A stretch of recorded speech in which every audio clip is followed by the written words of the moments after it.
Halapaini tu ka whakamatala, honani whiroa ma whaingata,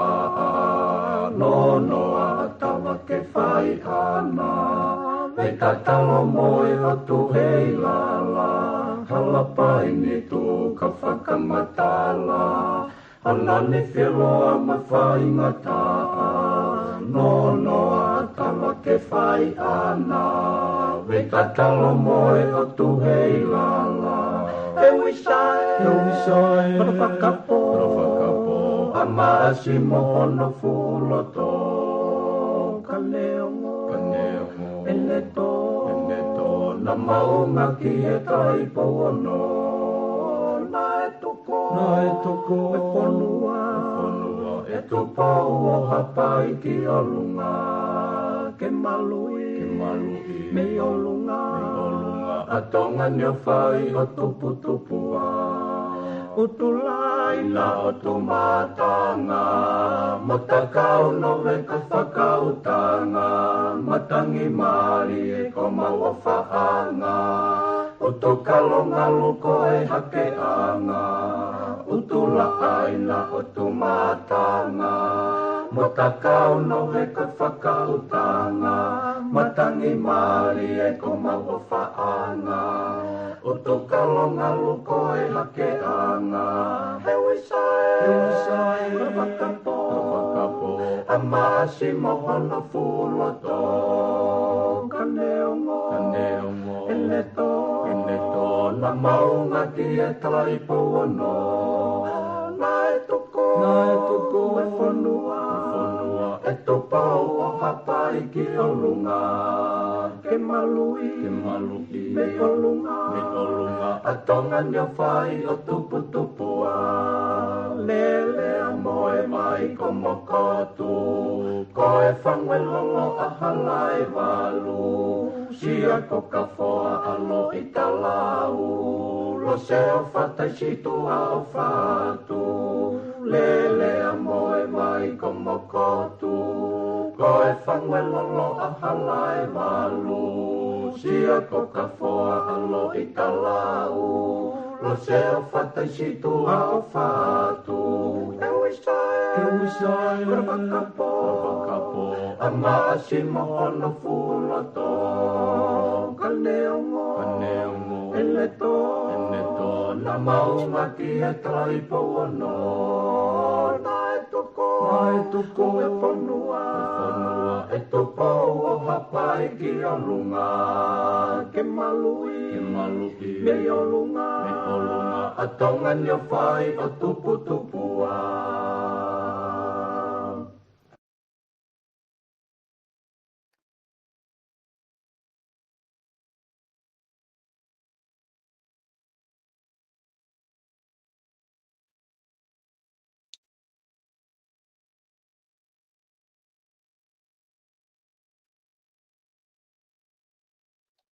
Kore ke huwha mo he talamalo e whanua, mai nahi talawhatapu koto ape, o ku whawhatapu atu me hen, talanga te deo whai ki tō mao kai atai whai maari e koe ni, ke o atua mo polokalama koe ia whakawhanua o ki he weekend, ba me whatawangi o ku wongo le rei at peka ti mo tolu e tau polokalaman, koe mo katak pe ni ki ai tōmu ta polokalama ka koe talu mawhinga, mi ane nai angi o mai ki Hawaii, ko toki malawaen ke ma whihokaki, ya mo e minista ke lava ke whahoko ta proklama pa mawhataonga pe e ongo le re pe proklama pe pe foki e lava pe he interneti o ate ta proklama e whitai pe ha pala pare pe mo tohi mai pe o whahoko mai ka pau kai mo wongo e proklaman ko nga la pe ke te ma ataka e lava ke ta le posi pe ke pausa ke ta proklama ka ne nga ko wate tata le mo e tatai loto mawhana ke te modol koto ape mo loton mo ka mo ki maua i he proklama ko ia o e ahoni. Tani tau ko whiwhia ke tatai lere e minista piwe pika ki he whahoko tau proklama i ahoni. Piwe malo tau mau e ahoni pe malo e ngau e pe meitoran ko tui pe mahalo e o ku wongo pe mea ke te koe mo whiwhia ke whatongia pa mga ngau ki huki koe. Ko ia sala, malo pita e mawhenga maria pa o whanganta pe whatapue. Ko ia. Ki hange peo o ku motu mai horea mai. O kai ke pehe ke kovi, o hange pe kou ki tire iwe. Amana saya hange pea.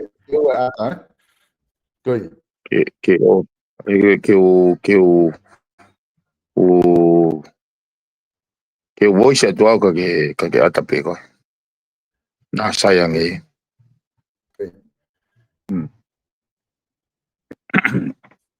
Oia, asere na o ki staka atu he whiau i whikone ngai korisina. I whawhi mai pare mea ke maalu kia. Pea na o halfway venia pea o puake tau ia ka o asire pe whaka. O ko teu mo e ku whalawa ka pongpong. O ko whalawa te apa mo e Pirinis kalau ni ke whataha o whai fisi. E whai aha tolu, me he moni te ke pure lulu. E whekawaki pa mo e kamata talata noa ngahi whanua e Pasifiki ke regional security. Aia koe ne tuu whakako e kuanga ku whatonga i oku. Oku e koe taun o security o two dimensions. Tahai ni o toka ngai he wa e Ministry of Defense pa tahai ni toka ngai he wa agone e Ministry of Police. Ka koe kamata ni e kamata ke ngau e regional o country ke nau o kamata tata no e regional security me context e national security. Ai u na pa ki le wa ke o hao. Ko te te me ko ni ke fola mo la vai peta ki por ka. Ai ko ki ko ne tu ko ni i he tu nga ko ta no i he whataha ko ama ke me atuga mo ki principal ni o wahan pela o me ko ya mo me na hoko ko i he potunga mo i no heki ko na database o ka mo i he area ko ni ko mo ia i he whataha ko no mo whahoko. Io, ko utai mensinia. Ko ngai ne cyber security, ko utai mensin organized crime, ko wai ko utai mensin ko ne climate security. Ai ko kamata no tala no ai whakawhala he whakaukau security mo ngahi role function ko ngahi i whonua taka. Ke kamata tala no i whaka region, o te tau operate pe in silos. Taka ai pe ne mea. He kono moni whako u katoa, ai u mea kon tau whatano ke national security, cyber security, organized crime, money laundry, katoa u mea koe it's a threat to security. Kau mahoinga ia ke lava coordinated. He koe ke lava o develop ha networka lelei. Ke ne tokanga i kina e ngahi he wai pe o mea koe whanatula ngahi mea koe organize ngahi network. Pero koe mea e whi mau ke koe kuanga e ku mau koe tok fuafua ui ni me he regional o platform ke whai ha whakata. Ai au ku ia e ngahe kai kau penolo ai koe o ku kau e peniskala ni e penolo o whikaura ki ko kaua tahe penolo whikaua kamatano ta noa he kau political leaders ai sio whalku fua ki he malu he regions Ko ye oku mahina pito ai whamatala ke whai koe ki he te whakataha o manaki ke mo kai pe mo e la ke no peniskala ke ta foki mai mo ki update mo tu nga koni ia ko tau tala no foki security kaua lahi matalahi foki ne tu ko asika ku tau ki foki mo ke fa update tu nga ko ai tau ta ko ATSI ma ba puna ke lahi be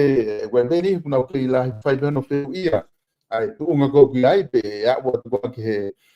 osko ki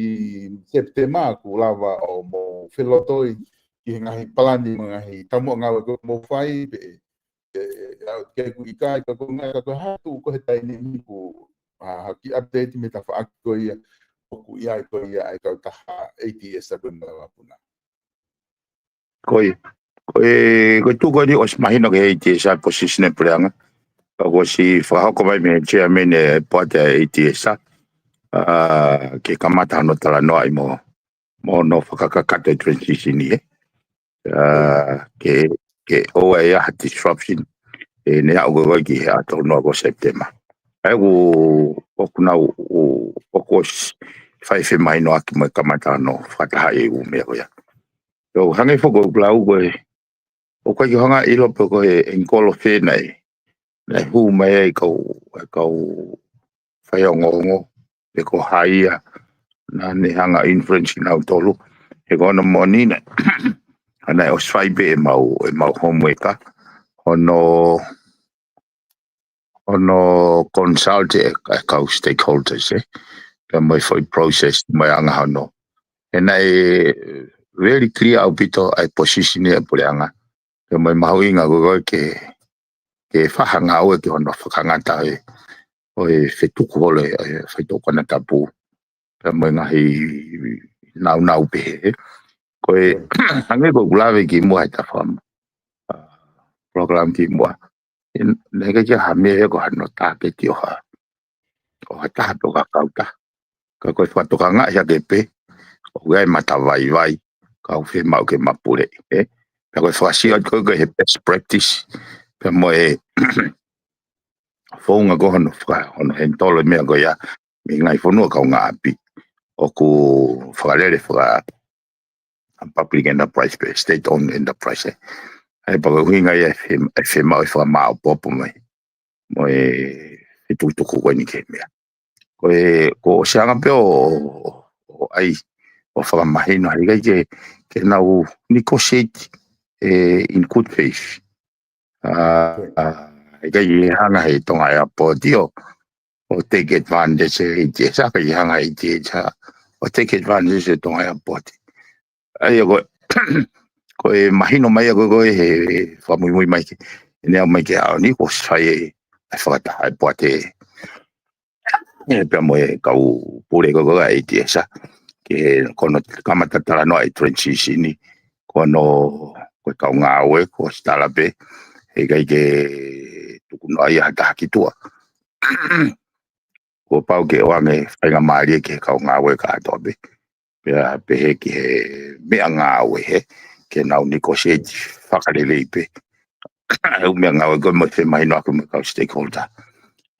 like civilized people. Kako osi o hange go lau nei ke mahino ia ka au pe ha u ngai ngai te aki pe nai ha pe ko interest ai au mahino mai me ka taki ko e sa na u fa ba ba na autoria ai position pe mo policia pe la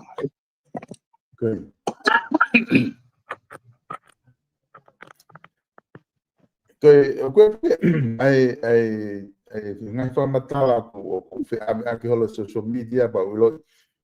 una foke manga tala no as gati meta tonu ia foko ko ilo to puanga ba ngai area yan fofa ko social media ko imagino ko ngai va ko ka pa ko ni o me ngau e na tolu ia pe me ngai ka ta pa puna ko muri ba nga rate ko ia o ko nai vai rate muri ko pa mai negotiate ko ni porque o vai que fala no que kai o kai pege a palpare mai ai o kai pege a palpare mai ai se koi ngai pe mai no aki ko o ngai waka e ko me go ta no ko e ko fakau ya ko location ni ko ki mua ka nga fa mantala ki mua na hendolo be e afiji na waka hendolo be no sila na waka hendolo be ko nda se na waka Pena o ke na fe mai no ki ke na ko share ke na ngau e be fo sino ta ke na fai ke ground handling o ia e go ba ge ngai contract ia ai ngai ka ta ha mo ground handler ai ko poini go o ko ke ha pare mai kai mi go o ku fa va he ngai pe e ngai e line ko contract pe go se mai no ki go no fai go he me go ia pe he ko la he ngai e line la he u equipment o ngau e ground handler ko u equipment be ka e line ko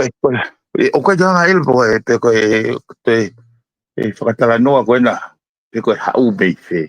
pe ko ha he tau fe pe ko ha he he ta imagino ka wika ya ha mo ni he u fa matala ko ya he ko no hinga he ko ka to vo i me ko ni sa multi sector multi agency he fe ka aki ya ko foi si no ko ground handling ko management pe ko nga ko mahuinga ke puleanga ke fa mau popo ene portes ke ene malu pe mo secure iPhone wa ko ia pe ia o ka ke ko me ko ke ngawe mo me ngawe ulele ba puna ke tatau pe ko e totong he anu sila he ne time na ke sa ko sa tau pe te na time te no e ko ke ha me ai e mafuri ke pe va henga muri e ti sa pa ko no mai ko ni tonga e poti pa va henga tai muri ya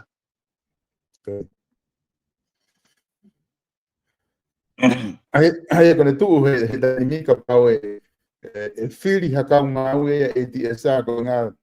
ya hange ko ni na fa ka na do fa ya do le na pure me ha no tu kuang na do ka transition kana ka fili na do ke ka na ha ki pure anga ai ko tu da ni ko fili na do ko me ke pure anga ya ai Facebook me atawa taina na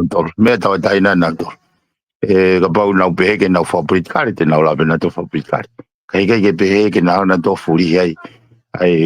foto tu ai puleanga ko nga ko na fangi event ta fa foi tu ko me ko me position e puleanga te na wange fa nga mari ula ki pe ke ka nga we ai itisa lo tonga and if they don't wish to continue on o me ta ina na to ko tu malo imagino ai isu ko ya kata hoko tawai ko nga ko wakai fuke hongo i hone ku ku hanga he CEO malo ko ya lulu tai o ave ki fa ma anga fa ni eke ki fa ma anga no tu kuange ya Penengo ka pa ku o sia u fa ma unga ke ai u me e ke la fa tala no ke ai ka ko feu e tu ku ke o sma u ko bista ko ya mo i ta fa ko ne ru tai fa mal mal e business ko ni ku ke sma u ha tikite mo me he fa i pre anga e CEO ko ni Koi. Na usma mai pe ai toi fai loi. Ya ko si o sen case pe ka ta ko tu ko tai mini. Na ai ma uia ko o mai ai ka ta lulu tai ke mal mal mo tuan. E ka ba na na o mai be ko mal malu na wal pa fai hopo. Ta ko ke no fo ai na ko me ko na ho ko na fe halakia. Technical short follow ia hai time go nei te wai ai lao ke ave ke fa mod mai na fio somehow go from that go me attention ya le ta go fo ivesing ke he na fa mo ni tok fa tonga he bit he also no ka se te ke upload go fo ivesing ke he ai no te le vai ne me ke te fa fok pe ke tok fa mo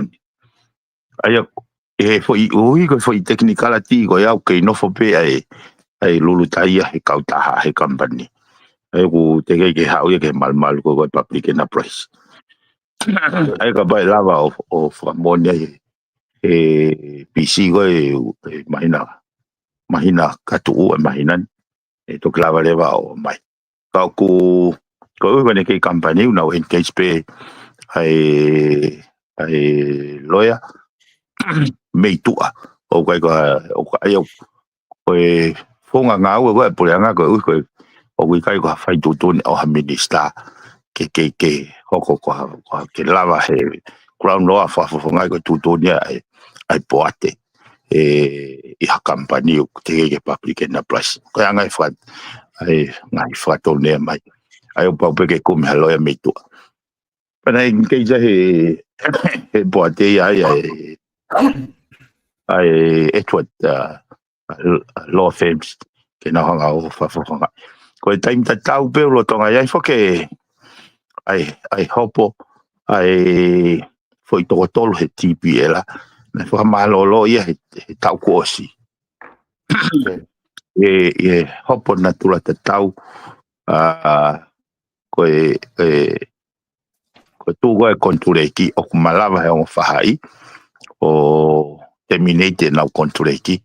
ka go pau ke na o ange ke o tafaki ai mahina ta notification pau ke na notice mahina ta ka pa ka ke na ka pe ka ko employee ka pa ka ke ne notify pau ke ne to tonge ia fa foke ai vahenga mahina ta ka pau hange ko ka pa ka ke hange ko employee hange ko ai pau ai ka pau te ni hanga terminate a hon te o hange vai advance o vahenga mahina ta ai ko ka ta ko to spe un hanga fa ai pode hila he case ta tau natura ta tau ka ko ia be ne te hanga fa ai case ko aku ai ku tok faide te statement of defense and monitor how Aku mahina ka te awa e whakamatala koni ku ke whai ko ia. Ka tōna ni o ku whihi mau be ki manatolu ko kakai e whanua. Ko ngā ko ngā mahina o ni ku ki o mai kone tai ni o ku ki company be ai lulu tai te ke kakato ngā oe ki ai ke lava o alu. Nengo ko me ko lau ko sia o lava ka lakte. Te ke kakato ke lava o mahina o ku anta i he public enterprise te hanga ko whamatala he ne company o ku whawhungai lewa koe ki whawhungai he tensi ne whawhungai lewa e kau taha koe la koe airports kako i he rea wha o hake mao be e pēia malolo ma pre anga koe ko osi au nau be he ko na os lava e nau ave os hiki ki he public enterprise pa pas be mini te wharea rea tato ai na do hake os ave ke public enterprise wai o pe ai information ta ko ke kakata na ke ave io o manatui ko la iPhone 1 te tai pepe tari kapineti ke fatu halao tari wharearea koe hoko koe lao to whamoni ingoa pene e ne awhio pa to hoko koe lao ai koe ui koe poi nia koe mea koe nei whamoni ingoa i gai whalaite koe nei hufia i koe wharearea ta koe nei te halake kaunga ue i he vesini koe nei whamoni ai koe whamatala e uwha nei o mai ka au hete attention ya e ne pe o te ia tu foi vesin totonu e fa moni wa fa gane afio e vivi council ho ai ko dai ni mi ko ka haru tai ko ai tu ma ku ai dai ni mi ka ta ko ya ne le o wa mai ani ko mahino ha tu kunga ki la ka ko CEO ma ha fu na tu wa ko ya ke fa hanga ke speech ko ya koe ongo fo i pulu koe ako si he poa te he taimin na mau subcommittee i he express of interest mantui koe konga i e taha he whaitutuni na mau breakdown fo ke whaitutuni ke mau raki focus on the restore service koe ne lava i ne ai confidence mo lava o establish ai foi ka venga ola ka mo ola ko ya o mau hiki mai le vai ni ke tite men ai option o vai la pro ke lulu tai ko hange pe ko kulau ko ta ai me na mau ke no fo ai ke leva ke mau mai ai audit financial report o wa fe wa ta wa fe wa tol wa fa ai fe mau mo wa fe wa ni mai go jos ai ko ke mau mai u me ko ya fa ta pa mo expression of interest ko ni ko high option po te mena o mai go expression of interest mai no mai ke ai u interest why interest ko ka ta mai investor ko ya na ko ta ka puna ka na o willing na do ke fa ta share wai ngai expression of interest ya ko ngai ka ta ka puna na do o na si o na do ke partnership ai ko ke pena senior management hange o it appears so na si time na oange ke provide more clarity ke u dimension ngon ko ta no ai pa te akuri le vai ai poate ke to oange ha foi wiki ua ke to hoki pe ka management ke ka ta go ni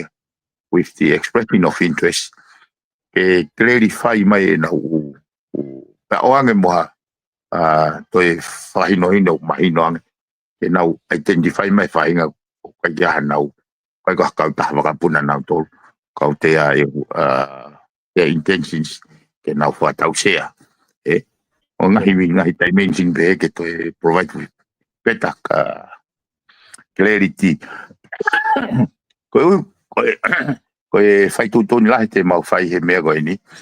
kau ai pe mo no te recalculate ai ngā share kono wha maa popo mai hoke ai ngahi tokoni nei mandui nei anga ki pe foke pure anga ko nau tolu pe nau tokota o nau oune kauta pe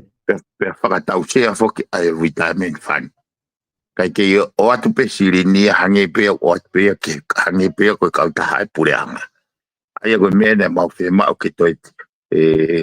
provide clarity ke o mai ka to e utokoni na fo mai I he pureanga ke kau ia ono I te mene ngahi share ke structure whaere ko halahi share o ku ke pela he share me share veri ai ko mau he retirement fund ko halahi share we pureanga po hale va toi ai share ke toi ka mono value ka pau investor ai ko ke ne whakatau share kai whalere pehe kauta. Ai uhinga pehe. Ai ko ke wifi wiki waktu ke whai ai e fefeko foke aki ke provide clarity. Lai foke mea ko ne kaipe ke mau ha form ha kauta patam te ia kai ke kauia. Ta ko overlook pe ai wange ai whainga mali la tahage ke na wanga yo o whakakato e utoki meni ko e whema ke taimi ko e tite meni ai pe ko whe tu e ave jai ai kautaha pe baba ya tahe te ne lawa ya pai au te retirement fund pai au te ka mui pureanga kana u te ownership na to fa moia kai ke maulawa sio ko hai u option ko vai la polo mo vai a polo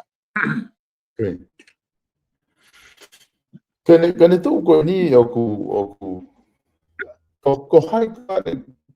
na fai tu único que foi malo e CEO malo ko ta no ne foki me ko fai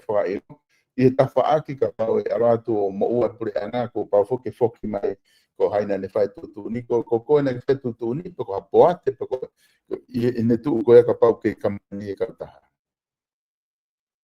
e kai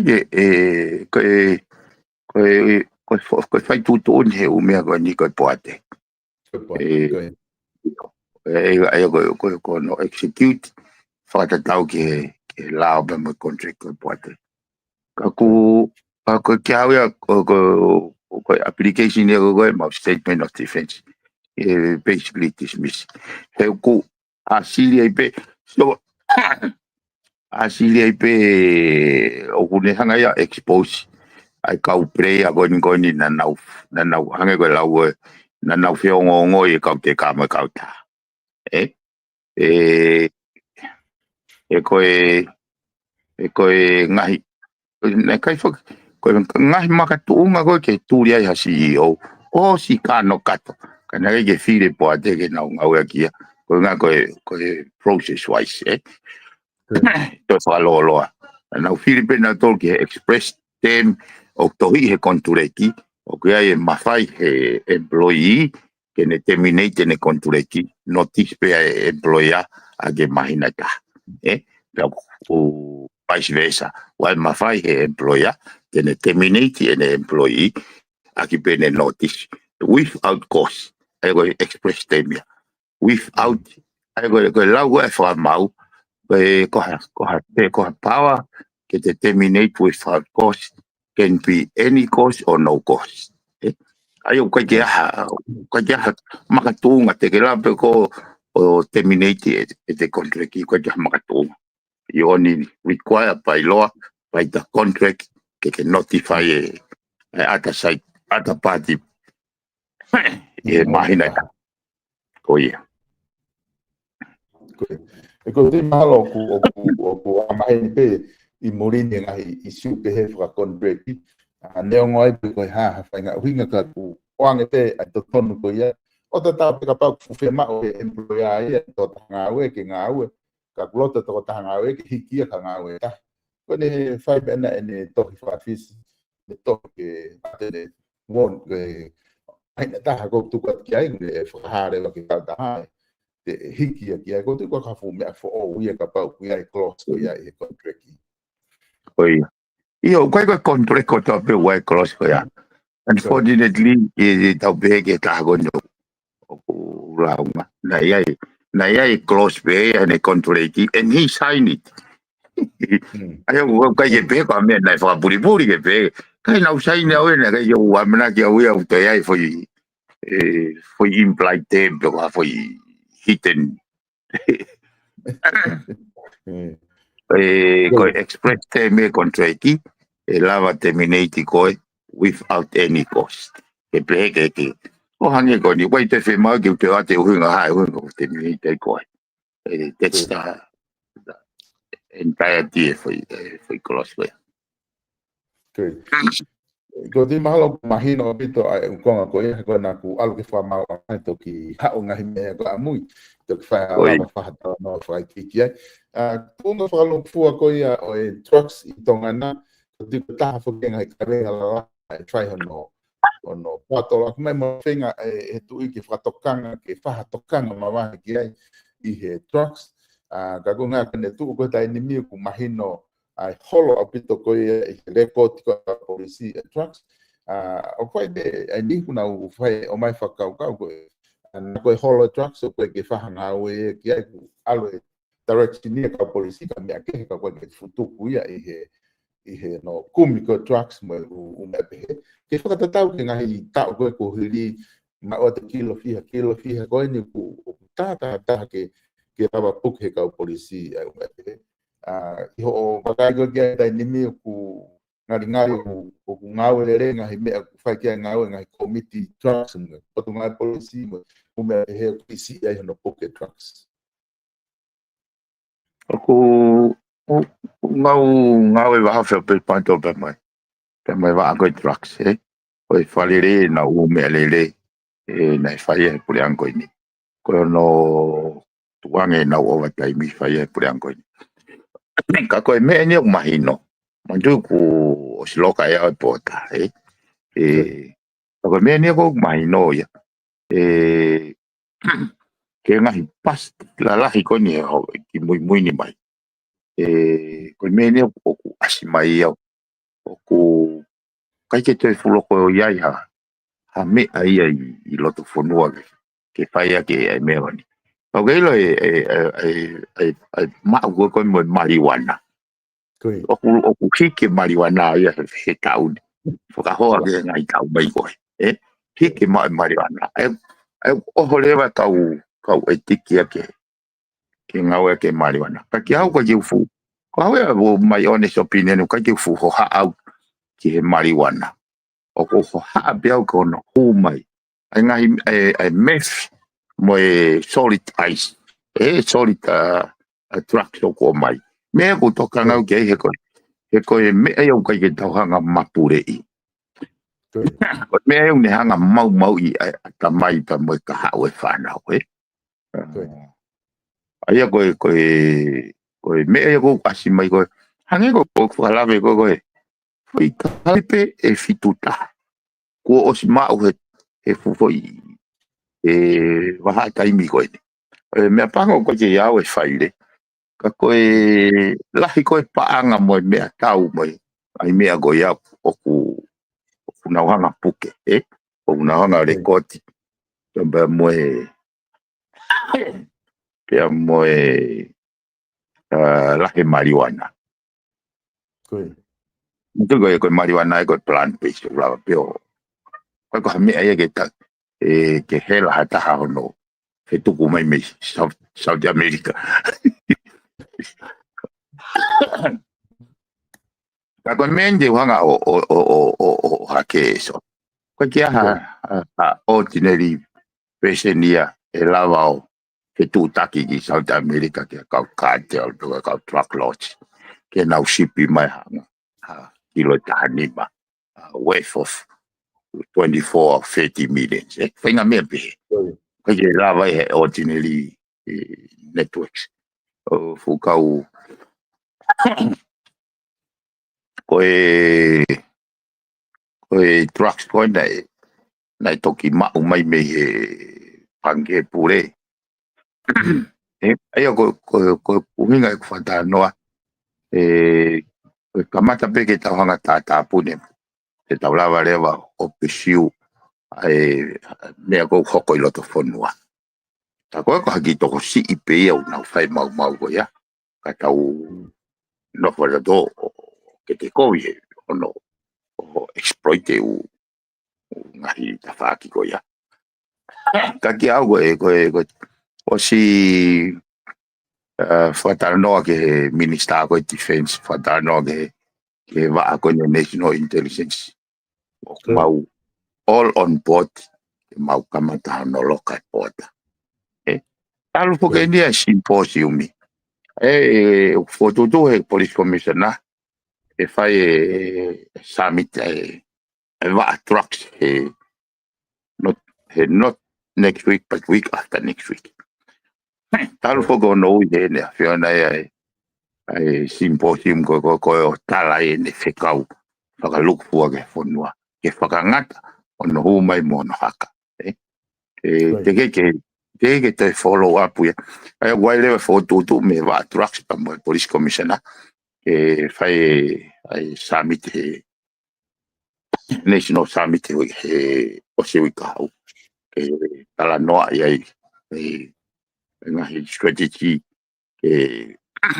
koe ko si mo ke atu now fire consultation me national intelligence unit fikawa pa mo ha policy fa fonua kene tataki ai fa ho fatongia ai o very active au pita u va ko ni o sva he mai foki he pureanga ia u po ni miliona ai na o sva he ko he ni miliona ki he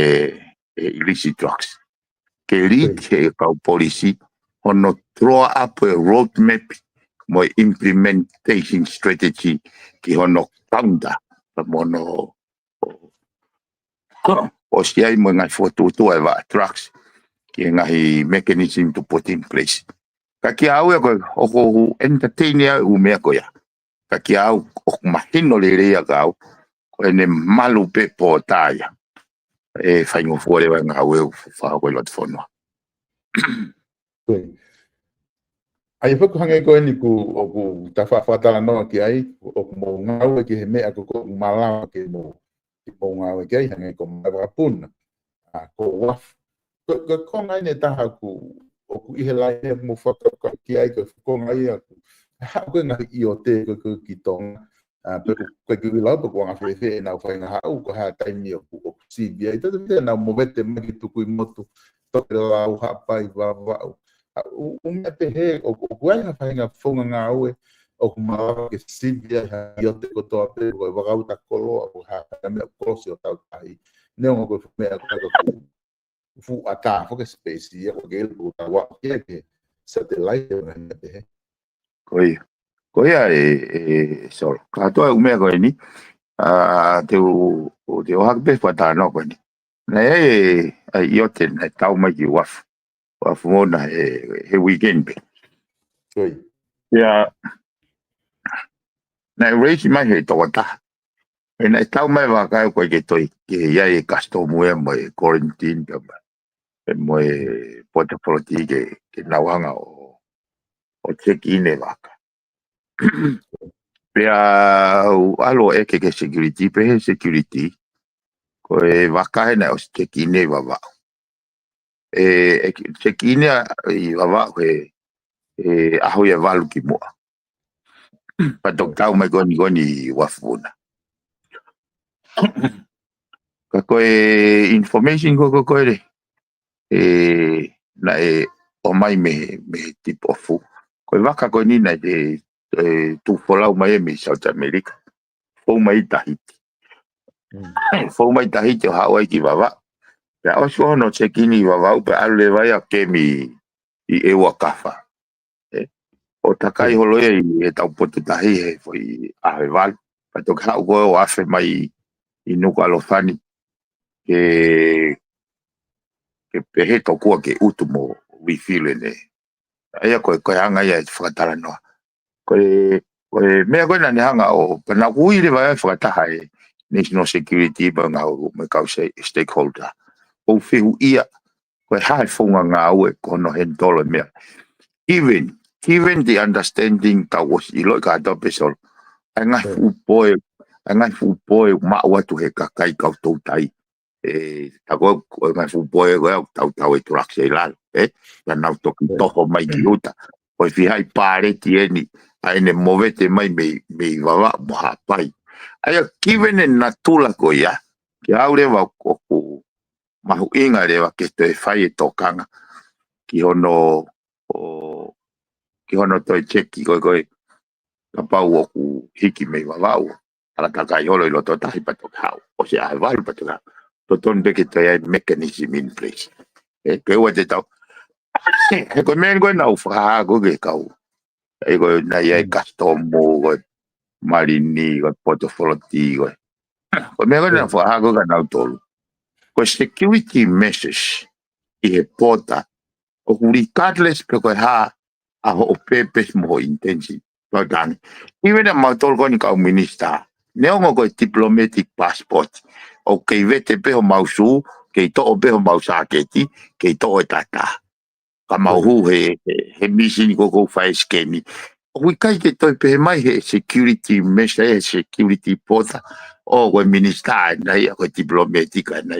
O kune hanga o sivi tatawa I pea pe koe waka koe hau fola o eva pe koe waka koe te hau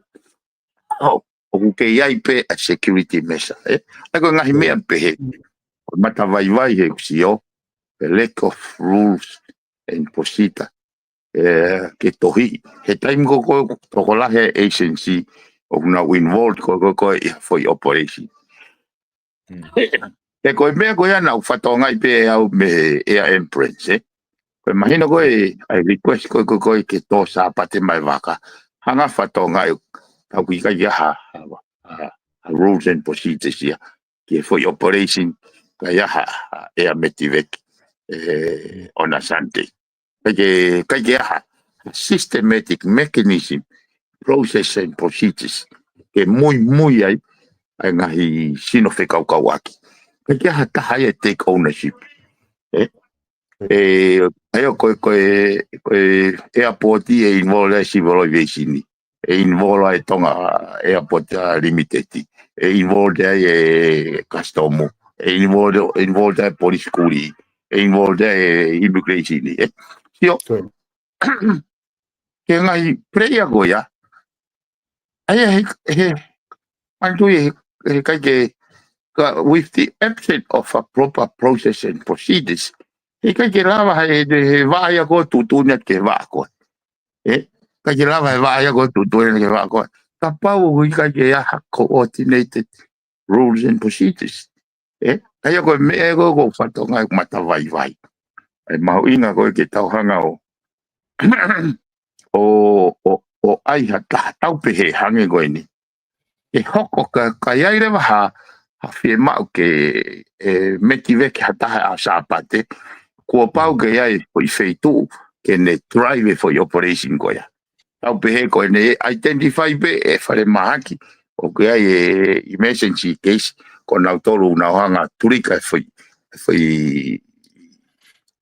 triggering point ai ko turika ko ya turika ke kife turika ke policy ha turika policy si vole VCD turika si vole VCD tonga ya poti ground handling o pe me ai ke na wa ke ai ha fainga foto tu ke na lava veritate certifications moi permit verify o mea ko ya check and balance in place kai pe ke me pe ai ko hinga ko ai mauri eki katoa o whatawanga ki ha request ke whai ha metiveki ha sapat o kai ke ha emergency case ia wai pe na e pe puke ia kau kai ke emergency ia ke pehe ke whakawawewave ke whai rewa immediately pe ha sapate ka pau nau ke pehe o emergency nau tokseni mai he monite kai ia me pehe aia o alu pe toki folau pe o me aia he na time no molo pe ko feu ireva areva me na i ngai ho mo fi to me asapate io ko te sta $1,000,000 question ai go te pe ke la vai a cara go he kutau stua tu foki ke whainga request hane ko me go ke whatala noa ki ai ke whainga mechanism pe he ke request ka pau ko me ke mo ui emergency ke life to ton ke whai kolo ko ya me ta he putunga me minister ko mo ui ko nga kuna o si check o me a ilo ka nga ko u whamatala foki o mai ko u kolo ko nina whai he insurance malu I mo ui kai ko ni kai muri ko na to atu o pehe ko kolo ko even ko pau ko kolo ai malu I ka ton de ke ai fale mechanism ke fai kolo ke ke mahino o ku pau nga himea te he to fai me te kolo ia ko ia kore ke alu I foi lai ne ko hange ko me ke famata ke pilene ko te kalo ko mo mai te excuse ka pa wa a makatunga ko fewe te o solo ko insurance o ku react pe ya tau pe ka pa ko au ko inchua ka kai ke alo au ki medical authority ke na hanga check au ke na hanga verify ke medical insurance ke insua o ku pukela kau tu ha pe ta tu ke insua mo ma ave ko pukela pe tu ha ke insua puna mai ki tonga o wa me pe ta stete ko o kai ke no molo ia ko la hango no mo de la go ke taimbo fute I ka he kupenga ko la na fute ko la ni mano ko ia então vamos mais de porque o insurance ba tu ke ja insurance fia ke pay out hanga me ala pe u foka more ala ka ko pau ke na ma na tolo ya confirmation ke me ko on o ta ke life ko insurance of hanga fa ke ko pau ke at get that proof ko awen ko me mate fare maha ke mai me po tu mo yo ave pe to club ke no fai ko ke ko no ia ko maria pito dai me o finga ko ke te ke holo ko hai kona ne fai ko ko me te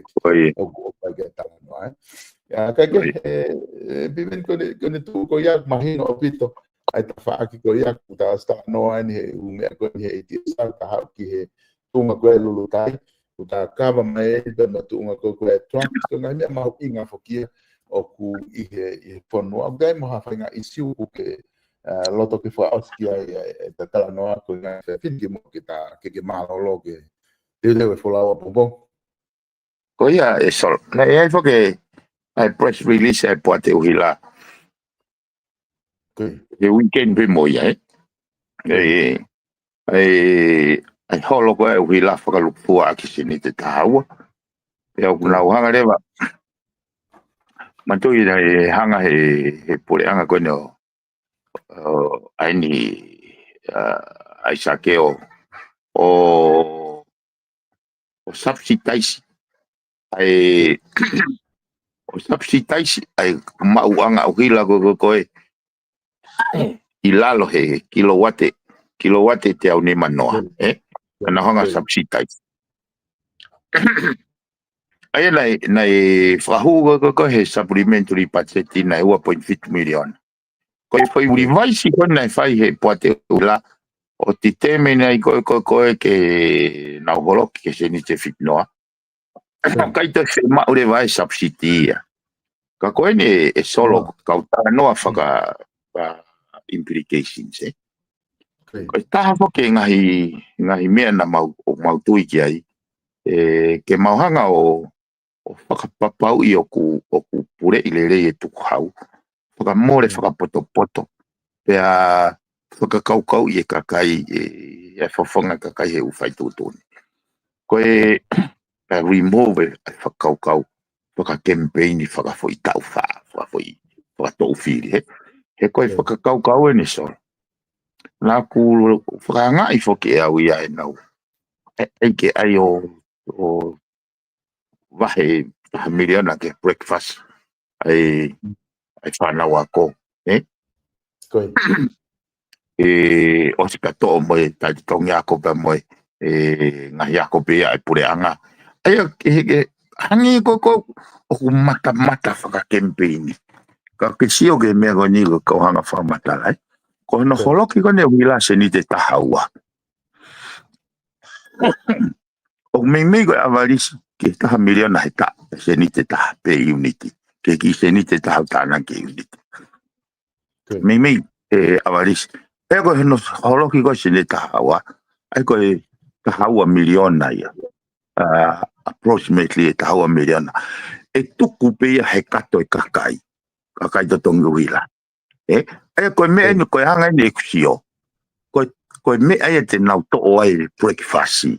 me e te nau totongi ake ako ia kai tuku hono ai ke whaka ke whakacampaigni. Ai ko no so ke time ko to subsidy. To subsidy ko ai pureanga. Ko silini le va ko subsidy. Te taulava da toria taive te silini ko ya me he public enterprise o aluia ke tau tamate afi au ke tau kau polisi au ke tau kau fai ako so ko fainga dynamics ya ko fainga fakau ke tau kamata he whakapoto ke tau lava ensure ko fota polo ngai utility services aya ko ngau ko he ngai reform na mau o hako ke ngai poate ke nau hanga o whakotuu e ka veinga tau mua pea throw up mo ha palani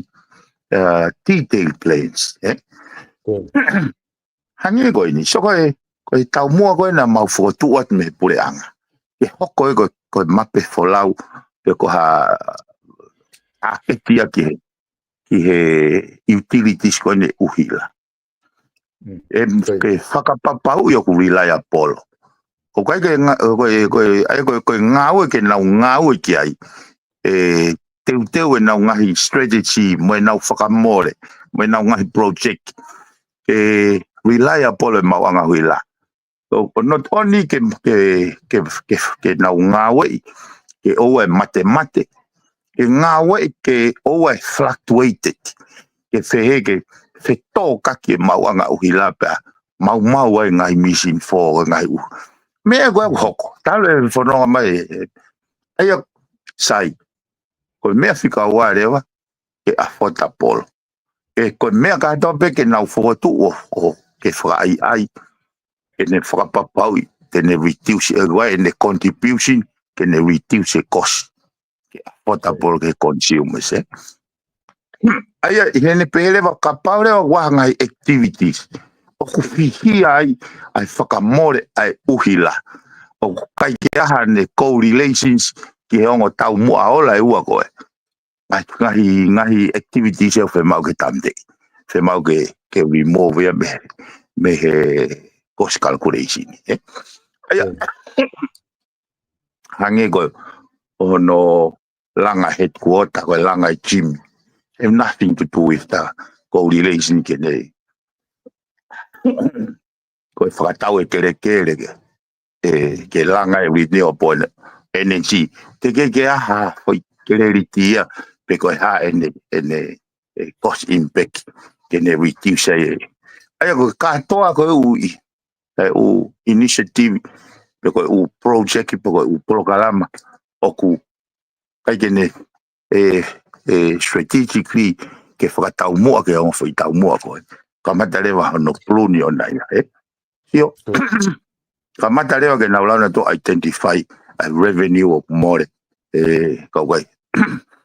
Ai nia go ka mata ai gone. O nau tahaketi nau tore te nau lava na to o loke ui la o sinite o nonoa.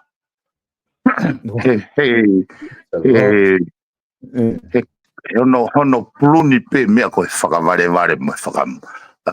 more. Koe poate vai, ai ka ko kuhinga nei whatano ka he maho inga koe ai tau whakawhoki whakamāpop mo whatu e palani detail. Koe poate vai os indicate mai he nau business plan, te nau reduce nau tolo ai totongi vai ake pesete e hiwa. O kamata ke whakamāopo. Aki pe ai whakapoto iange. Ano whakakau very strategic. Kai ua takaha mai to o takaha wi ekipe. Lo tau mbelere koe. Nange ko ngai whotu whai ki malai whakapuna mo e mea. Ako to pe sum up in town se mau ke o mai ka investor ke nau o mai o langa malai whakapuna wawau. Ka koe at the same time pau pe ke waki ai e palani i national interest, national direction. Toki o mai e pe kau investor, o mai e pe mo kau touna. O mai e nau toko ni mo e nau o ngai project ke alaini pe mo tau mua. Ke tau take ownership ai destination. Ai fitu folau gai fonua. ai ko ko ngai ai ngai whalere whai e na taki lawe pe ki mua na lawe pe e amana ke holo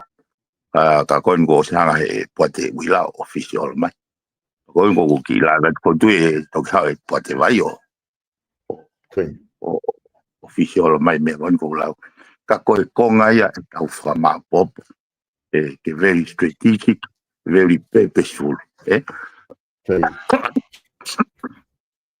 Go be ko kau ni to kon la. Ko se ni te tahawa e tala no se ni ti fo ka ka ke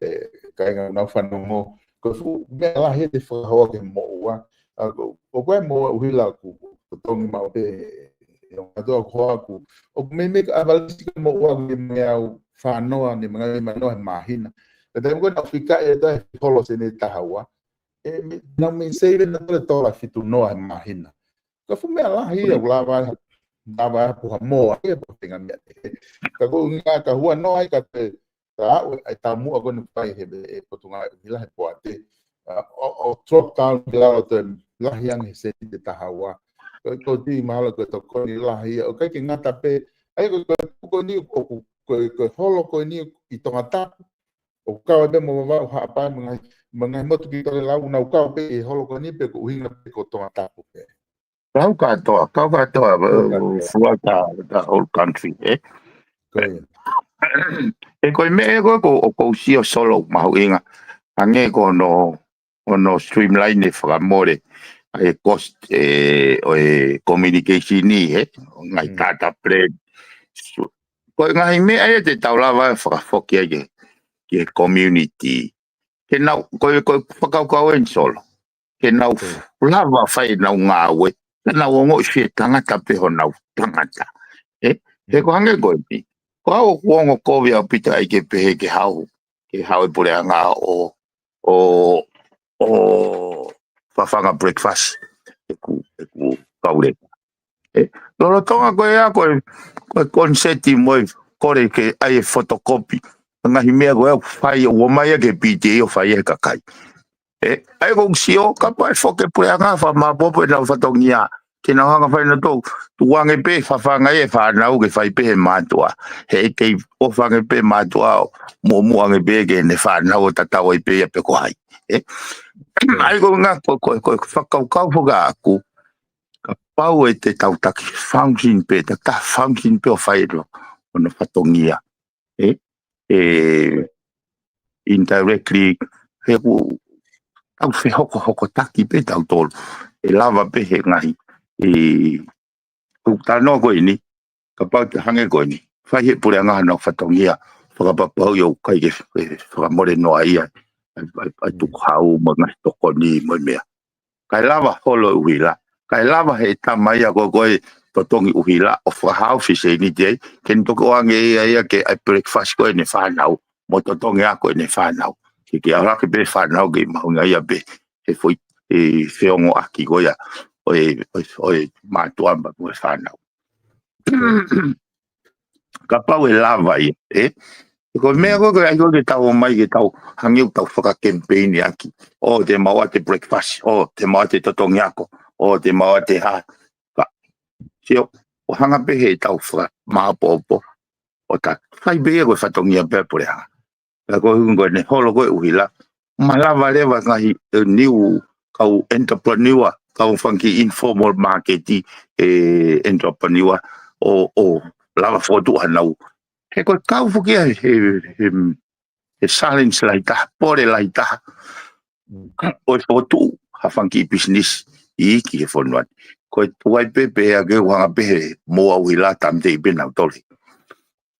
aya ko ngai